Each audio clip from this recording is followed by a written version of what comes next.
കഴിഞ്ഞ വർഷം ജൂണിൽ ഇസ്രയേലും യുണൈറ്റഡ് സ്റ്റേറ്റ്സും ചേർന്ന് നടത്തിയ ആക്രമണങ്ങളിൽ തകർന്നതായി പറയപ്പെട്ട ഇറാന്റെ ആണവ സമ്പുഷ്ടീകരണ കേന്ദ്രങ്ങൾ ഇതുവരെ പുനർനിർമ്മിച്ചിട്ടില്ലെന്ന നിർണായക വെളിപ്പെടുത്തലാണ് ഇപ്പോൾ പുറത്തുവന്നിരിക്കുന്നത്. അമേരിക്കൻ രഹസ്യാന്വേഷണ സംവിധാനത്തിന്റെ വിലയിരുത്തലായ ഈ റിപ്പോർട്ട് പശ്ചിമേഷ്യൻ രാഷ്ട്രീയത്തിൽ പുതിയ ചർച്ചകൾക്ക് വഴിയൊരുക്കിയിരിക്കുകയാണ്. അമേരിക്കൻ ഇന്റലിജൻസ് ഡയറക്ടറായ തുൽസി ഗബാർഡ് സെനറ്റ് ഇന്റലിജൻസ് കമ്മിറ്റിക്ക് സമർപ്പിച്ച വാർഷിക റിപ്പോർട്ടിലാണ് ഈ നിർണായക വിവരം ഉൾപ്പെട്ടിരിക്കുന്നത്. ഇറാന്റെ ആണവശേഷിയെക്കുറിച്ചുള്ള അമേരിക്കൻ വിലയിരുത്തലിൽ ഇത് വലിയ മാറ്റം സൂചിപ്പിക്കുന്നു എന്നാണ് വിദഗ്ധരുടെ വിലയിരുത്തൽ. റിപ്പോർട്ടിന്റെ പ്രധാന കണ്ടെത്തൽ ആക്രമണങ്ങൾക്ക് പിന്നാലെ ഇറാൻ തങ്ങളുടെ ആണവ സൗകര്യങ്ങൾ പുനർനിർമ്മിക്കാൻ ഇതുവരെ യാതൊരു വേഗതയേറിയ നീക്കവും നടത്തിയിട്ടില്ലെന്നതാണ്. ഇത് ഇറാൻ ഉടൻ തന്നെ ആണവായുധം നിർമ്മിക്കാൻ ശ്രമിക്കുകയാണെന്ന വാദങ്ങളെ ദുർബലപ്പെടുത്തുന്നതായി വിലയിരുത്തപ്പെടുന്നു. പ്രത്യേകിച്ച് ഫെബ്രുവരി 28-ന് നടന്ന സൈനിക നീക്കത്തെ ചുറ്റിപ്പറ്റിയുള്ള വിവാദങ്ങളിലാണ് ഈ റിപ്പോർട്ട് കൂടുതൽ പ്രാധാന്യമാർജിക്കുന്നത്. അന്നത്തെ നടപടിക്ക് മുൻപ് ഇറാൻ ആഴ്ചകൾക്കുള്ളിൽ അണുബോംബ് നിർമ്മിക്കാൻ സാധ്യതയുണ്ടെന്നായിരുന്നു അമേരിക്കൻ ഭരണകൂടത്തിന്റെ വാദം. ഈ വാദത്തെ അടിസ്ഥാനമാക്കിയാണ് അടിയന്തര സൈനിക ഇടപെടൽ ന്യായീകരിക്കപ്പെട്ടത്. എന്നാൽ ഇപ്പോഴത്തെ ഇന്റലിജൻസ് റിപ്പോർട്ട് ഈ അവകാശവാദങ്ങളെ ചോദ്യം ചെയ്യുകയാണ്. പ്രസിഡന്റ് ഡൊണാൾഡ് ട്രംപ് ആക്രമണത്തെ ന്യായീകരിക്കാൻ മുന്നോട്ടുവെച്ച കാരണങ്ങൾ വസ്തുതാപരമായി ശക്തമല്ലെന്നാണ് റിപ്പോർട്ടിന്റെ സൂചന. ഇതോടെ അമേരിക്കൻ ഭരണകൂടത്തിന്റെ തീരുമാനമെടുക്കൽ പ്രക്രിയയെക്കുറിച്ച് പുതിയ സംശയങ്ങൾ ഉയരുകയാണ്. റിപ്പോർട്ടിൽ മറ്റൊരു പ്രധാന നിർദ്ദേശം നിലവിലെ ആക്രമണങ്ങൾ കൊണ്ട് ഇറാനെ താൽക്കാലികമായി പ്രതിരോധ നിലയിലാക്കിക്കൊണ്ടിരിക്കുകയാണെങ്കിലും അവിടുത്തെ ഭരണകൂടം ഇപ്പോഴും ശക്തമായി തുടരുകയാണെന്നതാണ്.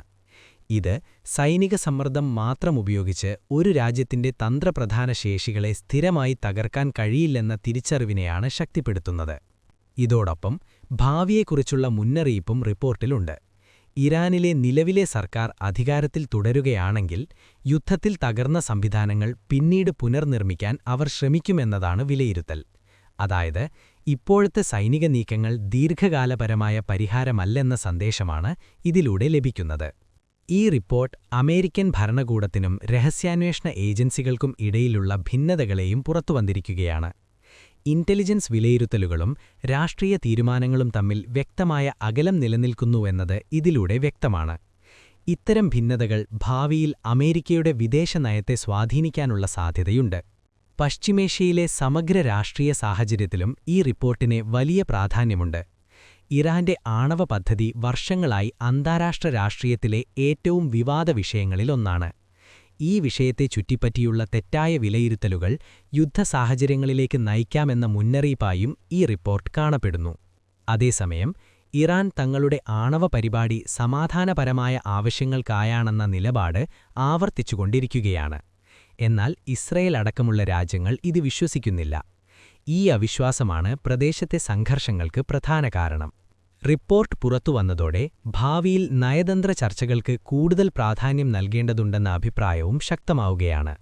സൈനിക നീക്കങ്ങൾക്കു പകരം സംഭാഷണങ്ങളിലൂടെ പ്രശ്നപരിഹാരം കണ്ടെത്തേണ്ടതിന്റെ ആവശ്യകതയെ ഇത് ചൂണ്ടിക്കാണിക്കുന്നു.